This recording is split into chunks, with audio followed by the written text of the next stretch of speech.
This conference will now be recorded. Thank you, Rachel. And for those of you who don't know me, I'm Martin Buttle. I'm Head of Good Work at ShareAction. I'm supported by Rachel Hargreaves, who will be managing the tech and ensuring everything runs smoothly. She'll be keeping an eye on the message board and ensuring we answer your questions. Just a few points of housekeeping. We will keep people on mute unless they're speaking. But in the last part of the session, we'll have an opportunity for people online to ask questions both of ShareAction and our panel of speakers. And Rachel will be taking notes of the questions as we move along, and we'll try to answer as many questions as we have time for. So if you do have questions, please do post them on the chat function, and Rachel will take note of them. Thank you. So without further ado, we'll move on to our topic of our webinar for today, which is insecure work in insecure times.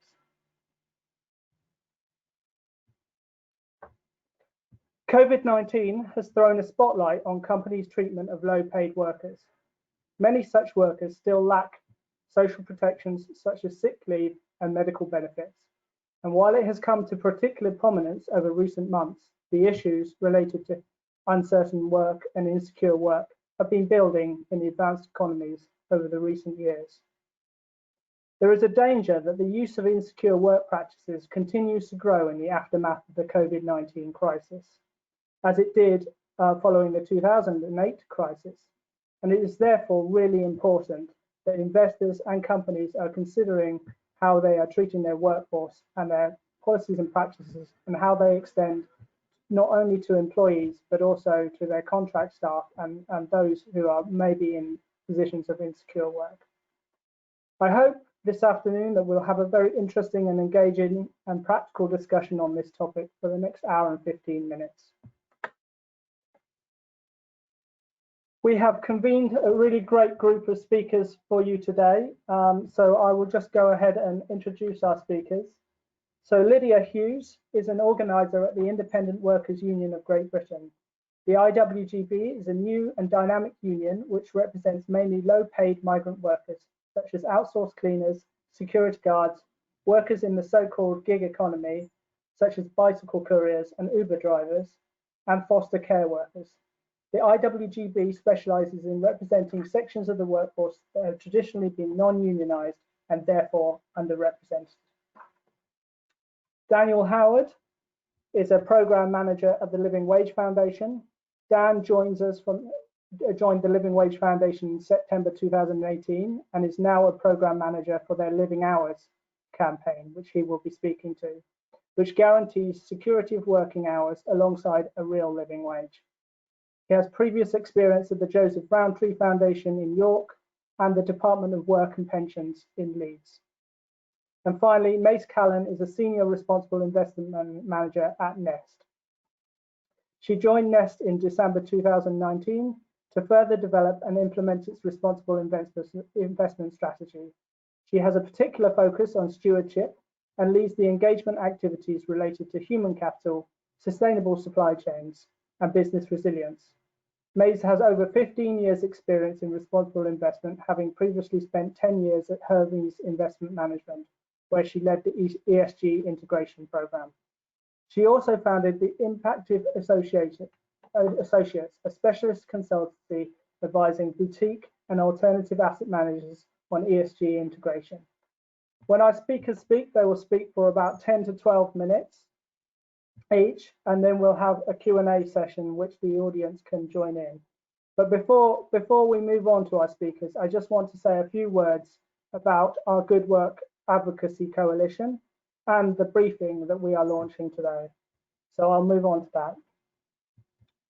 So our Good Work Advocacy Coalition is a coalition of investors, 30 investors with 2.4 trillion assets under management. And part of the reason for us having this webinar is to signal a change in scope of the investor coalition. This coalition was formerly known as the Living Wage Coalition, but due to heightened concerns around a broader range of employment practices, including insecure work, and after consultation with our coalition members, we are relaunching it as the Good Work Investor Coalition. Many of those of you on the webinar this afternoon are actually already members, and you've done sterling work over the previous years to support the living wage.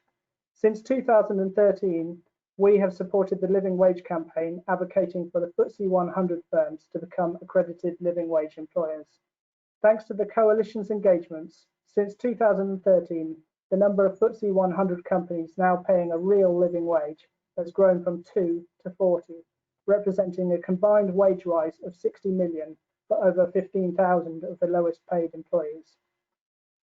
We will continue to engage on the living wage, but the group will begin to engage on a broader range of good work topics, including insecure work, and in future, diversity and inclusion, particularly for the low paid. And today we're launching this briefing that we've been drafting over the last few months, focusing particularly on insecure work. So what do we mean by insecure work? Well, we define insecure work by non-standard forms of employment that rely on temporary contracts, non-guaranteed hours, and third-party contractors. This could include part-time, casual, temporary agency, or labour hire, including gig workers and workers on zero-hour and tiny-hour contracts. The briefing goes into some length about the growth of this type of non-standard employment over in the EU, in the US, and in the UK. Most net new employment created in the EU between 2011 and 2016 was in this non-standard employment. The growth was predominantly in the bottom 4 quintiles of employment. The US Bureau of Labour Statistics calculated in 2017 that 10.1% of workers relied on alternative arrangements for their main job. And in the UK, before the COVID-19 crisis, an estimated 5.1 million workers were in low paid and insecure work, 25% of whom are now classified as key workers. Nearly 1 in 10, 9.6%, working age adults now work via a gig platform at least once a week, and this number has doubled since 2016. So why should investors be concerned? Well, investors who want to demonstrate good stewardship have a responsibility to consider the full spectrum of ESG risks, including the treatment, pay, and condition of workers, however they are classified. Insecure work is a contributing factor to a number of S issues such as labour law compliance, worker safety, diversity and inclusion, and inequality, which have become under sharper focus in the light of the COVID-19 crisis. Furthermore, businesses that depend substantially on non-standard forms of employment are not sufficiently pricing in externalities. There are a lot of investors who are concerned that some gig economy business models rely far too much on regulatory arbitrage and the fact that many of the workers that they are employing are actually classified as contractors rather than workers, and therefore they are not factoring in the full cost associated with running that business. Businesses that rely on insecure work are subject to increased industrial action. Despite being in a position to capitalize on lockdown and hiring 175,000 new short-term associates in April and May 2020, to support the additional demand during coronavirus, Amazon faced strikes in the US, France, and Italy. Union organizers were really concerned about the lack of personal protective equipment, the pace of work that did not allow for social distancing, and insufficient health and safety training. And there were large coalitions of investors who have engaged Amazon on these topics. Poor treatment of workers raises increased reputational risk for companies, and you only have to look at Boohoo to see that that can be a real issue. Boohoo's share value has halved over the last week or so, and they've lost 1.5 billion in terms of their share price. Regulators are also viewing workforce issues more and more as material issues and are looking to increase disclosure rules. The UK Financial Reporting Council reported in January a desire to increase mandatory reporting on human capital metrics. The US House Financial Services Committee approved the Workforce Investment Disclosure Act in February, And we know the EU is reviewing the Non-Financial Reporting Directive in 2020, and they're likely to include greater human capital metrics. Furthermore, insecure work fuels inequality, which damages long-term economic growth. The briefing goes into a lot more detail. It includes recommendations for investors on how to engage with these topics. And it also talks about a lot of good practices. But rather than me speak for any longer, I want to turn to some of our speakers. So turning first to you, Lydia. Hopefully you're here. Hi, Lydia. Martin. Great.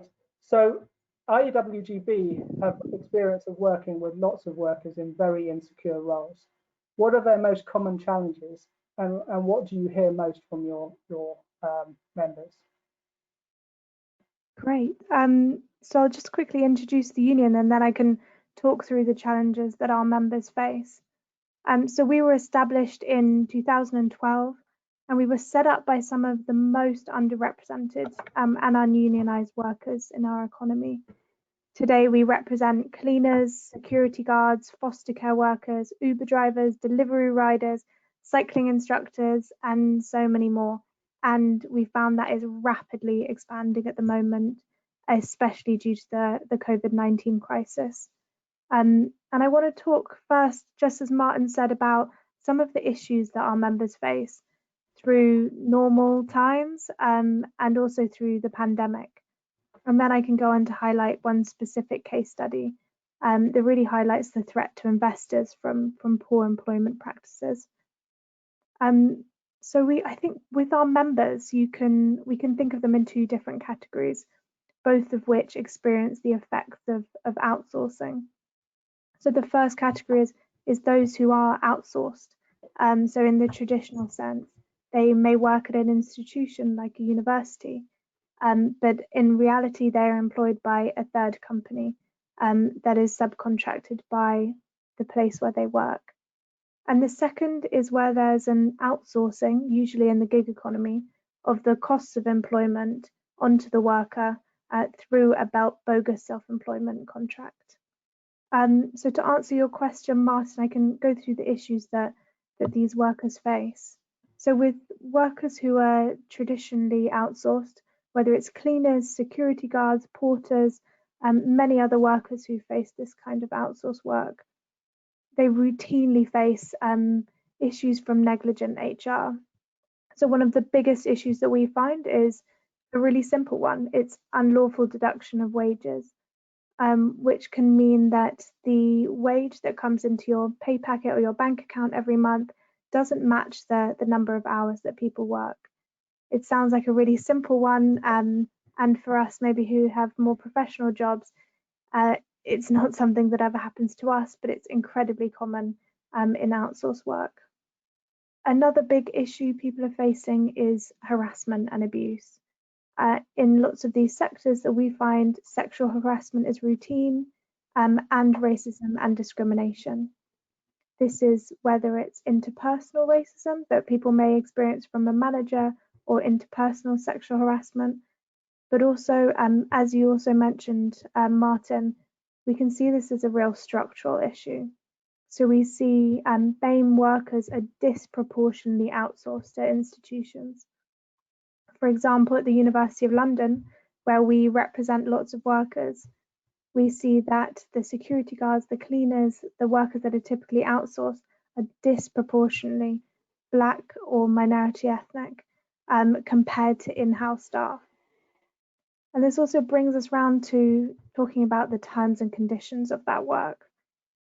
Because people are outsourced, they face often much worse terms and conditions to those who are employed directly. As you mentioned as well, Martin, the London living wage, it's so important, and I think we're going to hear a bit more about that next. Most of our members who are just joining and haven't been able to fight yet for their rights are on unlivable wages. So they're on the minimum wage or perhaps just above it, which in London, I'm sure you can agree, is definitely unlivable. And it's great to hear about the work of the coalition in combating that as well. Another part of the terms and conditions has just been the number of hours on the contract. So lots of us will have heard about 0-hour contracts, but often what we find, especially when battling big institutions, is workers are more typically on 1-hour contracts, 2-hour contracts, so like an hour a day, which has exactly the same mechanism of pushing people into precarity, making it harder to speak up about issues, about abuses that are happening, whilst when we ask an institution, maybe through a subject access request or FOI, whether people are on 0-hour contracts, they often say no, but it's not the whole picture. And then to move on from that, sick pay is a really big issue for our members, especially during this crisis. Lots of outsourced workers are only entitled to statutory sick pay, which, although I can't remember the exact figure off the top of my head, I believe is between £80 and £90 a week. As lots of this work is very strenuous, and as we do, we all get sick. Lots of outsourced workers are finding it almost impossible to take time off for sickness. Any time off means losing wages, which for people who are really living on the breadline, it's just not possible. So we find lots of people working while they're sick. And during the COVID crisis, that obviously poses a whole new number of issues. To highlight one example from another union who operates in the same sectors, Emmanuel, who was a cleaner at Ministry of Justice and was employed by an outsourcing company, his union say that he will continue to work for 5 days with COVID symptoms, simply because he was unable to pay his bills with only the statutory sick pay that his employer provided. He really sadly died on the 24th of April, and I'm sure he's one of many who's faced this similar issue during the crisis. So this just shows the real human cost, the huge human cost that comes with outsourcing to the people who are working under these contracts, and also to kind of fit in the theme of this seminar, the massive reputational damage that this can do to institutions, but also legal costs that come with this, protests, strikes, all kind of things that our union normally organises. To move on quickly, I'm not sure how much time I've got here, but to talk about those who are outsourced in the different sense. So outsourcing in the gig economy, where the costs of the employment are placed onto the workers. So this is typically done through placing people as independent contractors, which may not actually fit what their employment relationship looks like.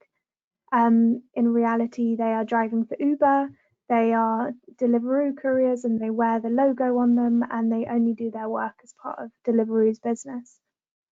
This comes with lots of similar issues around precarity as traditionally outsourced workers.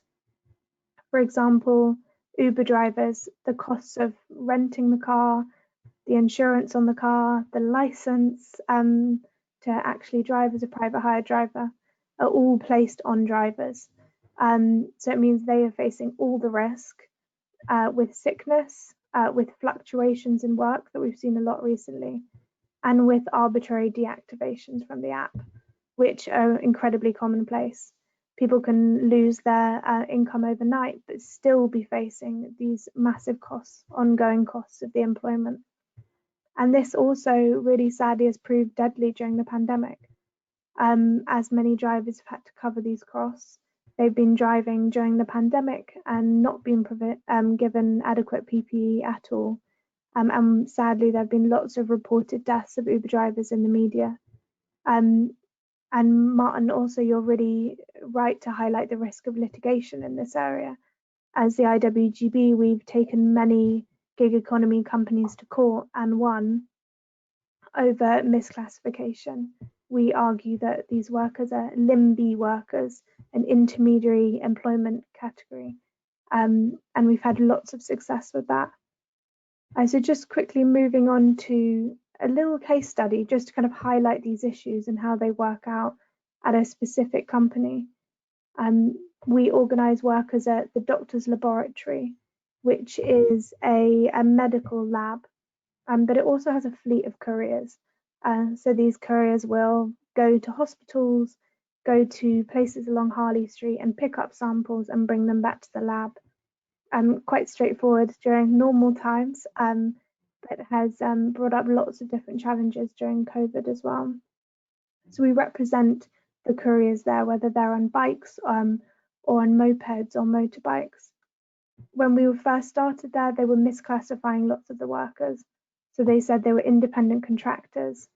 But through a series of litigation, we forced them to recognise those workers as their true employment status, which was LIMB. With this lawsuit came an additional lawsuit to the tune of £1 million. If we're successful, that will be the payout, which is for the back payment of holidays. So because these workers have been denied their rights for so long, been denied holiday pay, we are trying to claim that TDL, the doctor's laboratory, owes the workers that money. There have also been many other issues, a lack of a pay rise in 20 years for some couriers, and lots of other issues around discrimination as well. But through strike action, the workers managed to force that change. So they managed to take multiple days of strike action, which was hugely disruptive to their service, but also to their reputation. And they managed to force a pay rise off the back of that, and also force negotiation with the union. In total now, I think we've had about 6 tribunal cases against TDL for different mishandlings. And all of these and the strike action have been widely publicised in the national press, causing massive reputational damage in that area.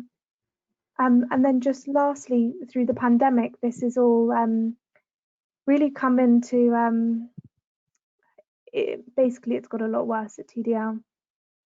As these are now classified as key workers, may not have been seen like that as before, but we found many of the couriers at the beginning of the crisis were starting to pick up these packages with COVID-19 written on them, with little instruction of how they were going to handle these, and without the proper procedures in place. So lots of the couriers found themselves as now these new key workers, but this didn't come with any of the protections. There were big failings on PPE. There was failings on testing their couriers, which you would have thought would be different given they're a testing company. But also they began a redundancy process partway through the pandemic with 11 of their couriers. And this was widely seen as a big pushback against the union. So these were some of the most organised couriers who were crucial in fighting with the union for better conditions. And this launched a big campaign, maybe the biggest we've ever done yet. It led to thousands of emails from supporters going to the CEO of their parent company, and to their investors globally, about 250 investors globally. This was also drawn to the attention of lots of MPs who began an early day motion, and lots of people who wrote to the chairman of the parent company as well. There was a day of strike action. There was even a protest at the Sydney office of the parent company, and there's ongoing litigation with that as well. So that issue is not wrapped up yet, but that's just a little flavour of the kind of risks that can come with these kind of big changes, especially during a pandemic. It's hard in these 10 minutes to have an exhaustive list of the issues workers face in our economy, because I honestly could talk forever about it. But one thing that I just want to finish on is that we're facing really, really difficult times at the moment, and I'm sure that's not news to anyone, but we're facing a cliff edge for insecure workers. Lots have been placed on furlough. We fought to get lots of workers placed on furlough, even though lots of bosses resisted. But now we're seeing employers being asked to pay more, and we're seeing lots of workers being laid off as a result of that. So we as a union are facing a tidal wave of redundancy processes as employers are being asked to contribute more to furlough. That's just kind of the last issue that I wanted to highlight there. And this pandemic has really shown the need for a union, and the need for more action around insecure work, however it comes and whatever support we can get. So that's kind of it for me today, Martin. But if you've got any more questions, let me know. As I said, it's hard to list all the problems in 10 minutes. Thank you, Lydia. That was a really helpful overview and touched on so many of the issues that these insecure workers face now and during COVID. And both those like cleaners and outsourced workers and those employed in the gig economy. So thank you for that summary. And I think maybe later we can dig back into the issues around misclassification of workers, and particularly maybe also, what is IWGB's expectation on companies and investors? But before we go back into this Q&A session, I'll turn to Dan. And Dan, perhaps you can maybe talk a little bit about your work at the Living Wage Foundation, and particularly around the living hours standard, which the Living Wage Foundation has created to try and tackle some of these issues around insecure work. Yeah, thanks, Martin. And just say thank you to ShareAction for having me on this webinar and for putting together the investor briefing on insecure work. So I'm Dan Howard, and I lead on the Living Wage Foundation's Living Hours programme, which seeks to tackle underemployment and insecure about working hours. So I'm just going to give a brief background to the campaign for the Real Living Wage and the role of the Living Wage Foundation before going on to speak about how our new Living Hours programme seeks to provide a practical solution that employers can adopt to tackle lots of the challenges that Lydia was just talking about there. So first of all, the Living Wage campaign has been fighting for wages that meet the real cost of living since 2001. The campaign is based on the belief that no one should be working full time and still be earning less than they need to live. So it began when a group of people from churches, mosques, schools and synagogues across East London met in a community hall in Bethnal Green to talk about the issues affecting their lives. The hall itself is a short ride away from Canary Wharf, an area that's seen huge change over the past few decades. When the docks closed in the 1980s, many skilled jobs were lost, and regeneration brought significant new investment from the financial and property sectors. But many of the people in that hall felt their communities had not benefited as house prices had soared, and the jobs available to them in the new steel and glass buildings were too often minimum wage positions as cleaners or security guards. At the time, the minimum wage was just £3.70 an hour, and many of these people were working full-time, sometimes in 2 or 3 minimum wage jobs, but still not earning enough to live. So the campaign for employers to pay a real living wage came out of that room, based on the idea that a hard day's work deserves a fair day's pay. The Living Wage Foundation was founded in 2011 and has 3 main functions in growing the number of workers who are paid the real living wage. So firstly, in overseeing the calculation of the real living wage, which is an hourly rate, which is calculated based on what a full-time worker needs to meet the basic cost of living in the UK. Secondly, we accredit employers who pay this rate to their directly employed and third-party contracted staff. And thirdly, we influence by promoting responsible businesses who choose to pay the real living wage and encouraging others to do so. There are now over 6,500 accredited living wage employers, and these range from household names like IKEA, Nationwide, Barratt Homes to thousands of SMEs across the country. And the campaign has put over £1 billion back into the pockets of over 250,000 low-paid workers. But as Lydia highlighted, in-work poverty is not just about the pay you receive, but also about the number and regularity of the hours you work. So a couple of years ago, as we started to hear more and more stories about the impact insecure work was having on workers, we started to look into what employers could do to tackle in-work poverty for making jobs more secure. So new research that we commissioned came out a couple of weeks ago highlighted the extent of the problem of insecure work in the UK, where there's 1 in 6 workers are now in low-paid insecure work. So that's 5 million people, 2 million of which are parents, and 1.3 million of which are newly designated key workers who have continued to work throughout the coronavirus crisis. Research also found that insecure work increased following the last recession in 2008, suggesting that while there's been a focus on retaining jobs during the crisis, it will be important to ensure the recovery provides decently paid and secure jobs if we want to build back a fairer society and stronger economy from the coronavirus crisis.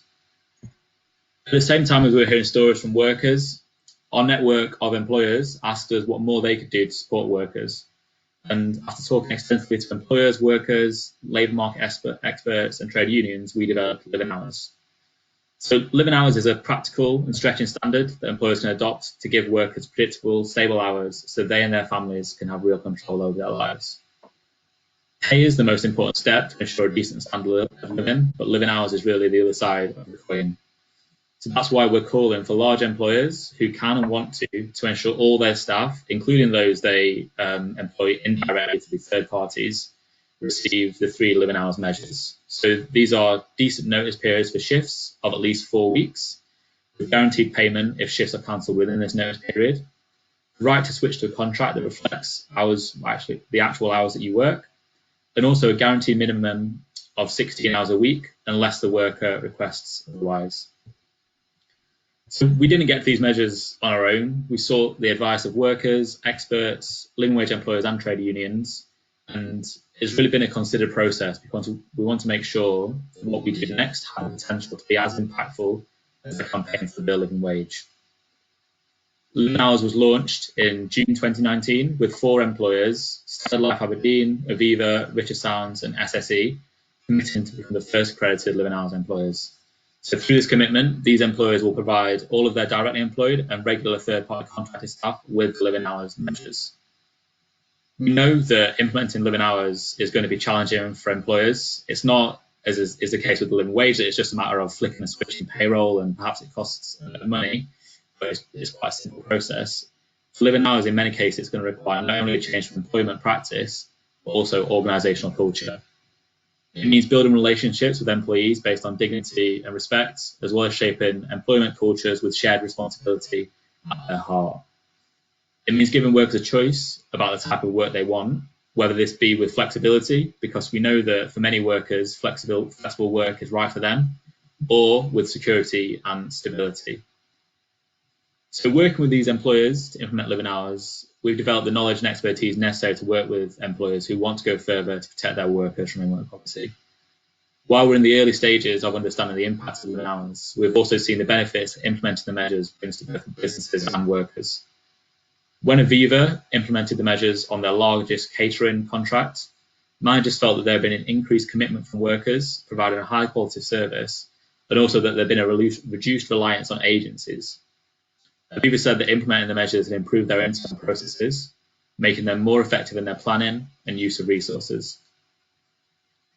Workers also benefited from the implementation of the measures. They said that knowing when and how often they work enables them to plan better, both financially and balance commitments outside of work. They envisage that these changes will positively impact them in the longer term by enabling them to plan their lives and manage family responsibilities.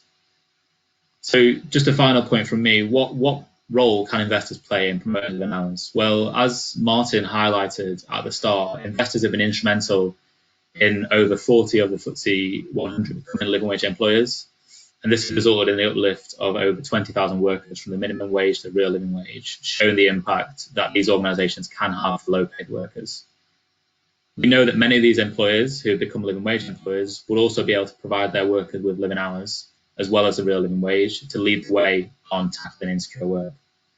Investors can deepen their impact by encouraging these employers to go further and provide their workers with stability and security, which comes with living hours, and really to be among the first trailblazing employers to do this.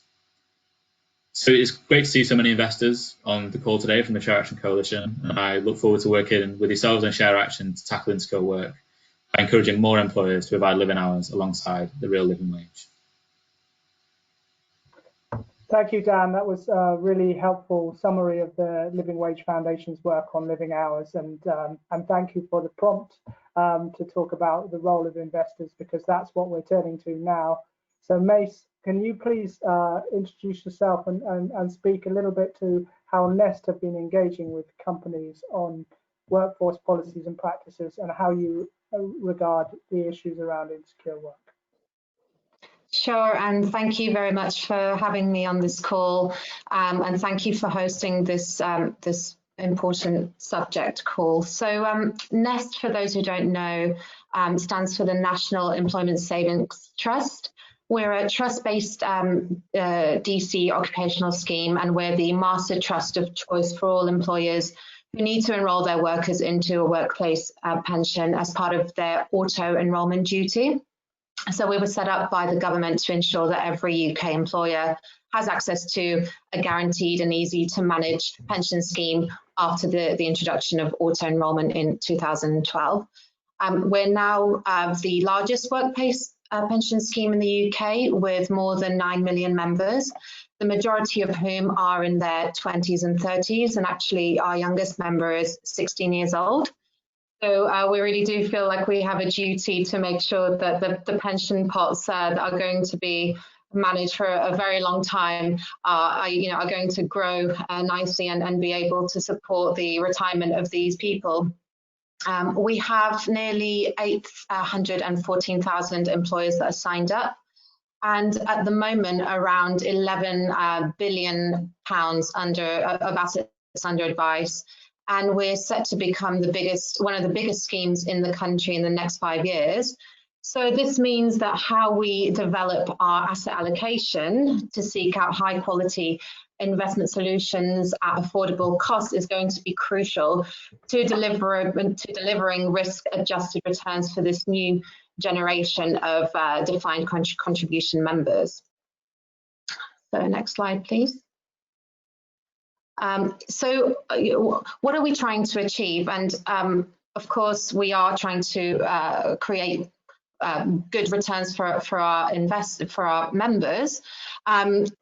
Responsible investment is a really core element of our ESG, of our investment approach.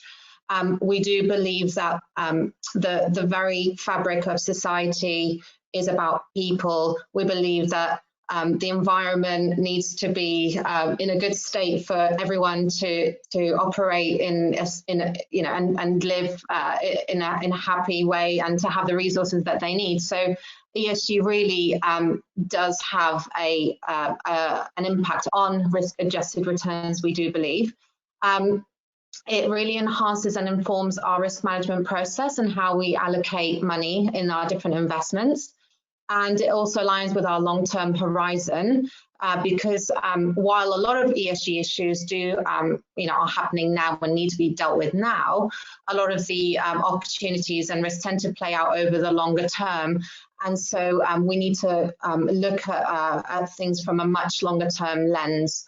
And also from a reputational side and also from how our members feel about this, our research with our members shows that it is a really important issue for them. And in terms of our communication with members, it's a real hook to get them interested in what we're trying to do on sustainable investment issues. So we do believe that overall these issues are there to help generate better outcomes in the future for our members. So why do we care about workforce issues? Firstly, there is a very strong alignment with our members. So the people that we're managing pensions for tend to be from the lower to mid-income employments, and they're not usually in the higher ranks of the corporate world. So we want to see that our members are not held back in their jobs, that they are exposed to equal opportunities, and that that the workplaces that they work in can allow them to develop themselves and their careers if that's what they want to do. So we think that this would resonate very, very strongly because they are the UK workforce, and employers are who signed up to Nest as well. And we strongly believe that the people who constitute a company's workforce are in many cases the firm's most valuable asset. And there's a lot of evidence, even as we've seen in the paper that was published by Good Work, that an engaged and a stable and a trained workforce that operates in a supportive environment are more likely to be committed and productive, and in turn that means that they're more likely to drive long-term business success. And we think that people, and as we've heard from Lydia, people who don't have stable and well-paid jobs, tend to get further into debt. They are exposed to suffering from mental health issues. They are unlikely to put money back into the system, and so there is this systemic issue that we can face by people having insecure work and being easily cut out of jobs. And so those things, if they are compounded across many organizations and throughout the economy, pose a real systemic risk. And not to mention with the with COVID-19 and the big emphasis that this is bringing to how important the relationship with workers and stakeholders are, we have to be realistic. Many companies are on the brink of collapse. They're faced with very difficult situations with regards to their employees. So we would like to see companies stabilizing, and we would obviously like to see companies finding or adapting their models so that they can be more resilient, that they can have more stable employees, and think more broadly about all stakeholders rather than just the profits or the customers. And so these are the things that we really think about when we're developing our stewardship and investment activities when it comes to the workforce. So what have we been doing on workforce? And next slide, please, Martin. So workforce, although now it has come a lot more significantly in Invest in Mind, it's actually been an area of focus for us from quite early on. So our approach is to do a lot of groundwork in trying to understand what the real issues that companies are facing and why they make the decisions they make. And just as background, our funds are actually managed externally. So we work with numerous fund managers who themselves also have very strong stewardship teams that go out and engage on our behalf with lots of companies, but we also do targeted engagement, and given the size of our resource, we have to find ways of making the most impact. So we tend to really zone in on the key issues and think about doing things from sort of a top-down level as much as possible. So in order to inform our work, we do a lot of research, and so we started out with corporate culture, and then in the aftermath of the financial crisis, and then we did quite a big piece on living wage, speaking with numerous companies who were not Living Wage Foundation accredited. And this also happened against the backdrop of the debate about 0 hours. So it was quite timely, and our discussions evolved more broadly around employment strategies and reward and progression. So it was a lot more of a holistic discussion. And we spoke to about 20 companies in the services industries where they had a lot of high turnover, and where a lot of these types of contracts were in place. And it was very fascinating to be made aware of a variety of factors when evaluating how companies reward and develop people.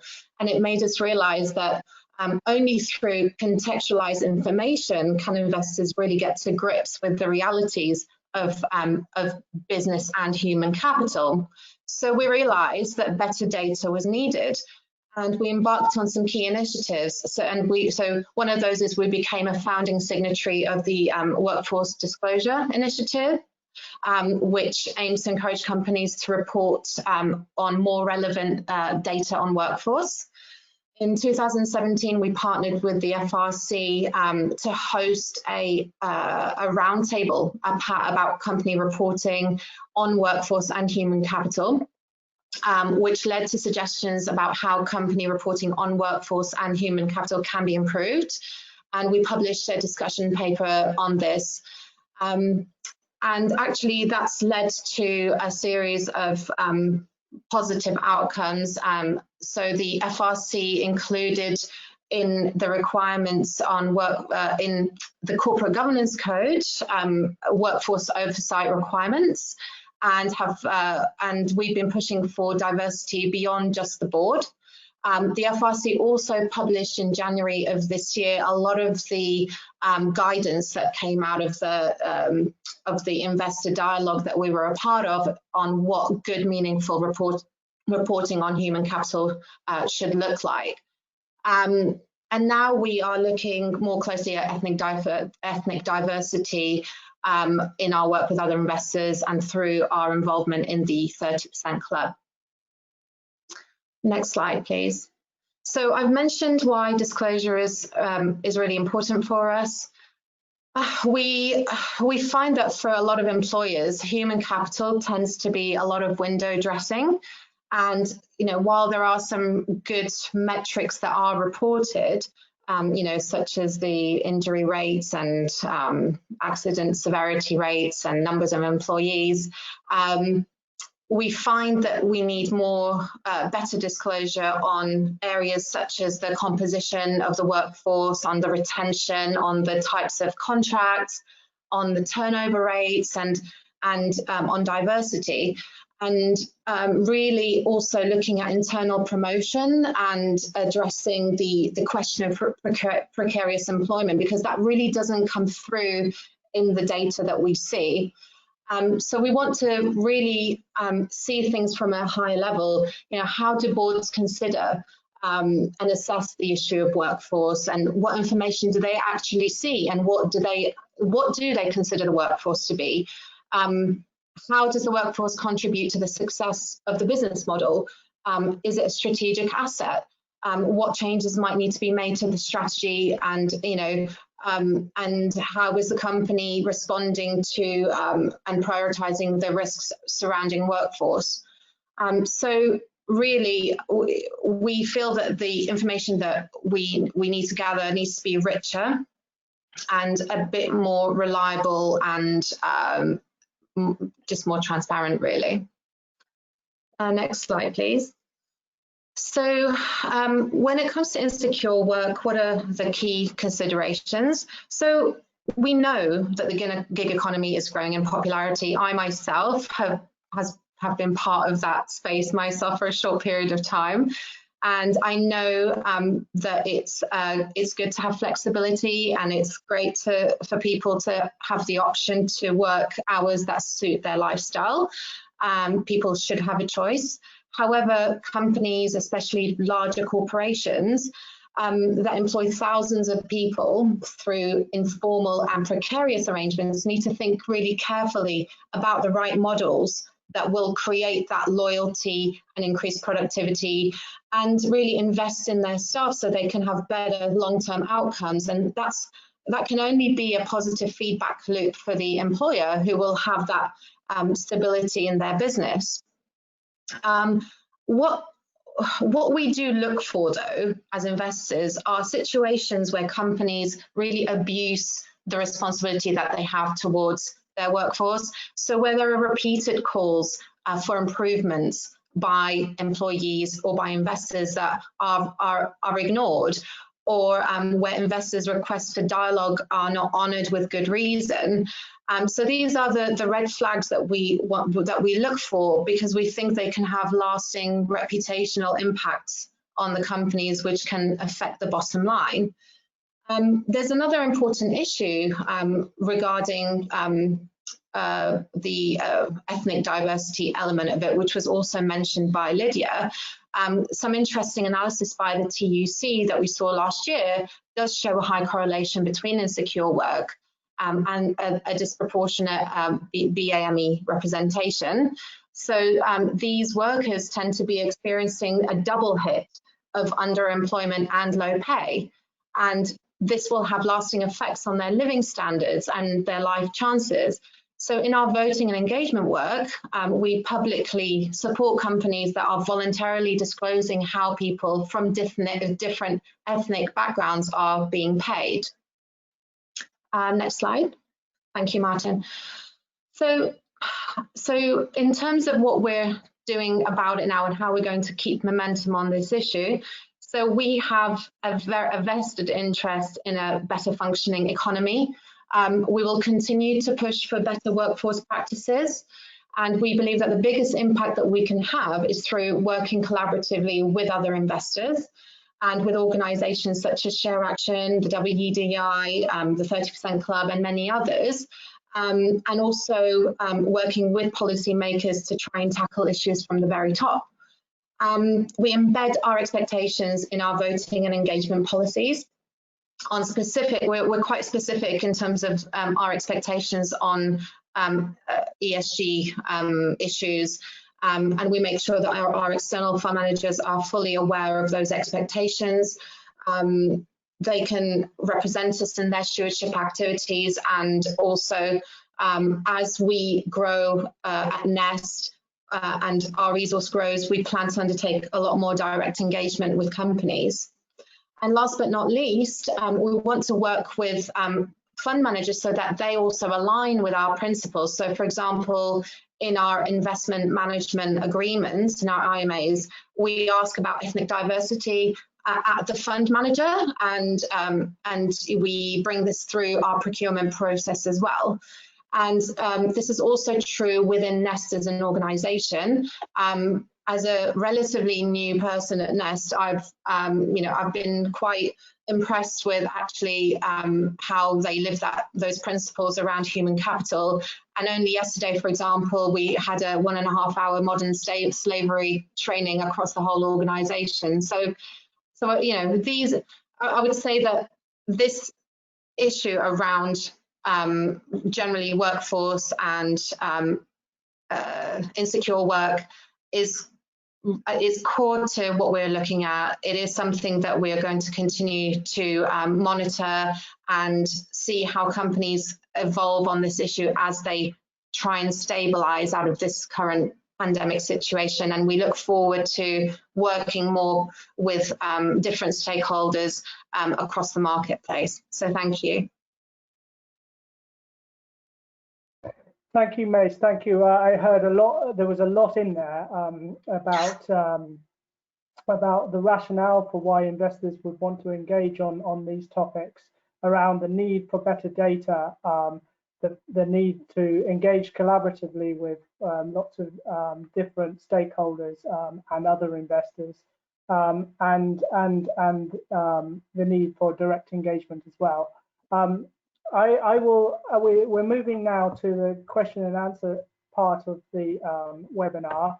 And so I'm sure we have some questions from some of the people online. But before we start with those questions, I thought I would pose a couple of questions to each speaker. So Lydia, you spoke a lot about the misclassification of workers and how that is actually an issue that a lot of all members of IWGB face. So could you say a little bit about how widespread that issue is and how IWGB is tackling it? Dan, you spoke a lot about the fact that you're piloting the living hour standard with 4 companies. Could you say a little bit about some of the challenges that that the Living Wage Foundation has found with the living hour standard, and how those companies have implemented it? And then Mace, when we spoke before this webinar, we also spoke about some of the engagement that has been done collaboratively on some of the employment issues at Amazon. Maybe you could speak a little bit to that. So whilst we're getting some of the questions from some of the participants online, I wonder whether you might want to take those questions. And maybe Lydia, you would like to go first. Great, thanks, Martin. So the gig economy and misclassification and how widespread the issue is. Unfortunately, I don't have any figures on me that would hint to how many people are actually misclassified in our economy. But what I can say is a significant number, enough that we're talking about it a lot here, and that it's a really hot topic of conversation within the media and even academia and elsewhere. One thing I can say is that I think it's an increasing issue. So often we can see the gig economy and other areas where these kind of techniques are being tried out, and in construction as a place in which these kind of methods of organising work are tried and tested. And I think we're only seeing that increase. We're only seeing the number of misclassified workers increase from here. That's my impression from our union work.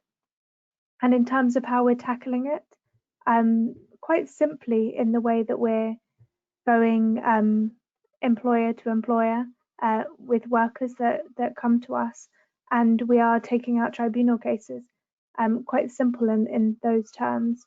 There are many different companies using these kind of contracts, and often we see them. It's quite a simple case of misclassification that we see very, very regularly. And in those terms, we begin tribunal proceedings, which can take quite a while. But often we found that we're successful in that, and successful in establishing that the relationship between the worker and the employer just doesn't match an independent contractor relationship, and instead is more similar to this LIMBY worker relationship. Hopefully that answers your question. Thank you, Lydia. Dan. Yeah, thanks, Martin. So I think on the challenges that employers have faced, I think first of all it's important to say that implementing living hours is hard. I don't think there's any sort of way around that, and I think that's partly because of the way that employment culture has sort of shifted in the last sort of 30, 20 years, towards the sort of one-sided flexibility on the side of workers. I think some of the particular challenges that we faced with employers that we've worked with is with their third-party contracted staff. So those staff that are employed from with a different organisation but contracted to work for the employer. And I think a lot of the time it comes down to culture and about the way that these workers are seen and treated by the main organisation. I mean, the example that I gave when I was speaking was about Aviva and their catering contract. And I think the catering contracts are the ones that have been the real sort of challenge on. I mean, often we found that when we were working with these organisations to implement living hours, we found that people could be penalised for cancelling events on a sort of two-day window, and that was because that's when the food would be prepared and be delivered. So people would be being charged for the food, but they wouldn't necessarily be charged for all that worker time that they had sort of requested, and everyone who was relying on that shift and then wouldn't be getting paid. So even though they account for the food costs, they won't account for the work costs. So that's one area that we've sort of had to work a lot on. It is just a matter of embedding better processes and planning mechanisms within organisations so that they do account for that and make sure that they can provide those third-party contracted workers with 4 weeks notice periods for shifts. And we know that employers have benefited from implementing measures. And I think, beyond the sort of business benefits, it also has created better cultures to work in, where low-paid and third-party staff are seen as people and not just as a resource. So I hope that answers your question, Martin. I think the sort of short answer is it's hard, but it's hard because it's worthwhile. Thank you. And Mace, you were going to say a little bit about like a tangible example of part of collaborative engagement with other investors on a company and around workplace issues. Yeah, sure. So I think Amazon is a really obvious example of, why investors are interested in workforce issues. They're a humongous employer. I think something like 600,000 people in the workforce, and they're super global as well. So the implications of things going wrong can be quite big. And we started talking to them in 2019 actually, and we did have concerns around human rights, and our engagement really focused on the ability of staff to unionize, and then our mind was put to rest that then people were allowed to be in unions, but we went further and wanted to make sure that that the human rights were aligned with the UN guiding principles on human rights, and we wanted to ensure that assessments that were being made were robust, and that the compliance arrangements around that and the auditing were in place. And this was a collaborative engagement with investors around $4 trillion worth of investments. As far as I know, we didn't actually receive a response to that, at least so if anyone else has had one, then please shout. But then, you know, that in itself is just an indicator of a lack of engagement by companies on issues that are quite important. So this year there's been throughout the year dialogue around the workforce issues at Amazon, and this really came to light after the COVID-19 pandemic started hitting the US in particular. And we heard lots of allegations from ex-employees that they were being mistreated, that they were working in unsafe conditions, that there was no hand sanitizer, no PPE for them, that any calls for people to get together and discuss these were being disrupted by the company. We heard from ex-employees, and this was on a call that we had with lots of investors and that was organised by unions. We heard from real people that there's a real toxic culture, and so all these elements, you know, do start to raise the alarm. And we wanted to get some tangible outcomes from this. And while the company had invested lots of money in tackling this issue, there wasn't clear enough information on infection rates, you know, how this money was going to be deployed and what kind of oversight mechanisms from the board were in place. So we wrote to the board, and we requested some very clear, we asked some very clear questions on these issues. And one of the main things that we wanted was just to hear from the board at the AGM and try and allay concerns around those areas. We also used our vote and voted around those issues and around the governance structure at the voting at the AGM. We haven't had a direct engagement yet, so we plan to continue and follow up on that. But what we have seen is that with our fund managers, that there's actually been some traction over the past year, and they've been able to speak to people across in senior levels of the organisation, and they've also been able to do site visits. So there is progress, but we would say that investor dialogue seems to be quite choppy, and we would hope that this is something that we can try and make progress on in the future. Thank you, Mace.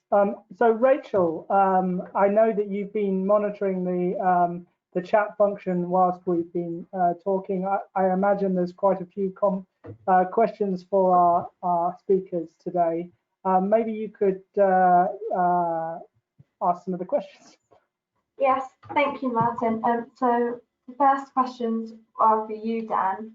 We've had a few questions about actually the living wage accreditation and who that captures in terms of outsourced employees, and also whether you assess wider employee benefits such as pension contributions, overtime pay, holiday pay when accrediting a company as a living wage employer, and some concerns from investors for asking a company to be a living wage employer may lead to them outsourcing jobs such as cleaning and catering, which are typically areas of precarious employment. So a little bit about who living wage captures, and does the Living Wage Foundation undertake any assessment to prevent jobs being outsourced? Thank you. That's quite a few in one. So. Thank you, Rachel. Thank you for the question. Yes, I mean, the living wage accreditation covers all directly employed staff, but also all regular third-party contracted staff. So that includes services like catering, cleaning, security, because we recognise that for a lot of large organisations, they have outsourced that function of their business. But the approach we take is that if that service is vital to the function of your organisation, so obviously clean and security and catering are, then that has to be included within the scope of living wage accreditation. So we are acutely aware of that, and it's something that we take into account. I think, as I mentioned, the fact that from the FTSE accreditations, there's been an uplift of over 20,000 workers. I would expect that most of those workers would have been third-party contracted staff. And I think something we don't really realise is that when a large FTSE, organisation who you assume everyone is paid very well accredits, it's often not those directly employed staff which are receiving that benefit, but the third-party contracted staff. So yeah, we make sure they're included so that organisations can't accredit and then decide they're going to outsource all the low-paid work. That's not what we want to do. We want to make sure we're capturing as many workers as possible. And then just on the other points you mentioned, Rachel, about the employee benefits, we do take all those into account when it comes to the accreditation. And we have distinct policies around all of those, which make sure that businesses are doing things within the sort of spirit of the living wage movement when they accredit. So yeah, we take account of all of that. Thank you, Dan, and that provided some really useful information. And then Lydia, the next question is for you, and it's about how does the IWGB see the proposed new UK immigration rules? As do they see it as some protection for low-paid workers here and or a threat to services? Thank you. Great, thanks, Rachel. I can't comment so much on the ins and outs of the new rules just because I don't know them that well. But one thing I can say is that this is a really big issue, and thanks for bringing it up. In terms of insecurity and immigration status is a massive factor in bringing insecurity to work.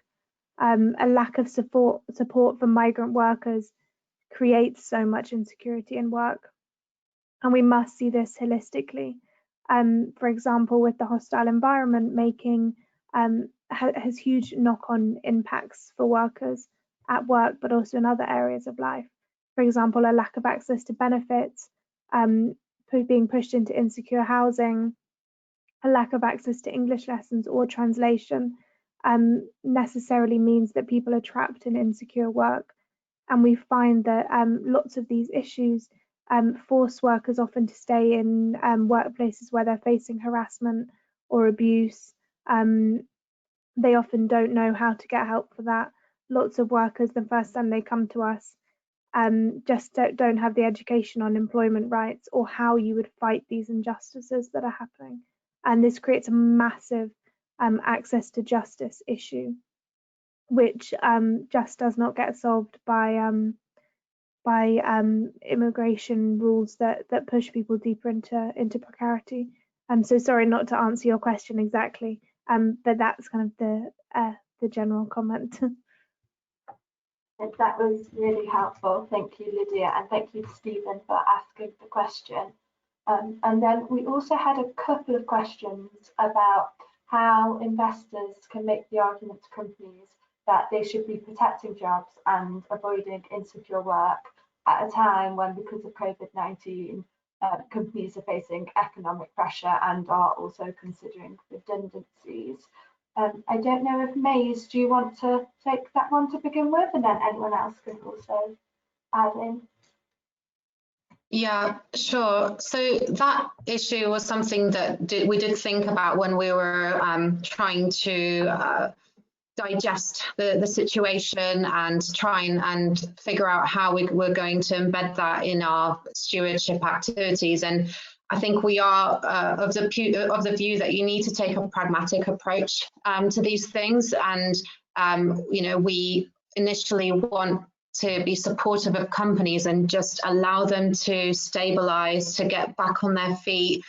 And we think this is actually beneficial in the long term because otherwise, without those companies, there would be no employment. So really, it's taking that initial step, and then once that's happened, we want to then see that the companies are kind of building themselves back in a way that is more resilient, it's very hard to be broad brush about these things. Every company is unique, every company is going through different challenges. But we have to be cognizant of certain sectors that are a lot more that are struggling a lot more than others at the moment. But where there are companies that that do have stronger foundations that haven't been necessarily that impacted, then we'd like to know why they're doing what they're doing with regards to their workforce. And so we are supportive of better wages, we are supportive of stable workforces, but we have to be pragmatic, and we have to just listen to companies in terms of their justifications for doing things. Thank you, Meg. I'm conscious that we're coming to the end of the hour and 15 minutes. If others want to just quickly answer that question or want to make a contribution, otherwise I think I'll need to sort of move to wrapping up. Dan, Lydia, did you want to say anything in response to that question about how companies should be responding to COVID-19 and sort of sensitivities around redundancy?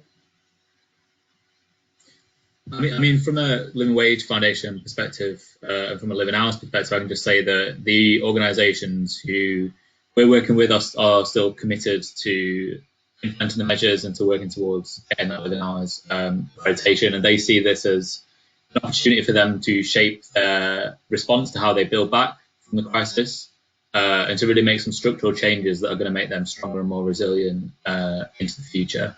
And I think we've seen a lot of sort of finalisation of key workers, and I think for us as a foundation, we want to work with employers who want to make this commitment to their workers for the sort of contributions they've made during this time. And Lydia? Not much more to add from me, but I just want to say, our expectation will be on companies that they don't make redundancies, and we will go through with redundancy processes and really try and fight for all our members to keep their jobs through this crisis. That's it for me. Thanks a lot, Martin. Thank you, Lydia. So thank you to all of our speakers today for a very fascinating and really interesting conversation on the topic of insecure work. We've heard about some of the issues that workers face, particularly in the light of COVID-19, both outsourced workers and workers in the gig economy.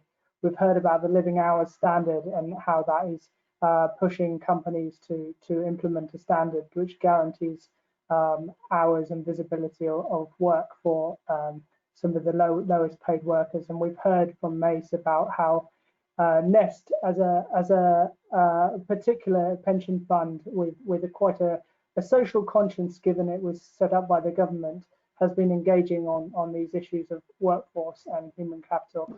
So thank you very much to all of our speakers for such a fascinating presentation and webinar today. I would like to thank Rachel as well for all of the hard work setting up this webinar and organizing all of the technology behind the scenes. I think, hopefully, fingers crossed, it seems that it has worked well. So thank you very much. I also want to thank the coalition for all of their support for ShareAction's work on good work, and I very much look forward to working with you all on the issues around insecure work as we move forward. I want to just say that the briefing is available on our website, and in fact I have a link here. So it's available on this link here, but you can also just find it on our website, and I do encourage you to have a look at it. Thank you for joining. I hope you found it useful, and goodbye. Thank you very much. Thank you.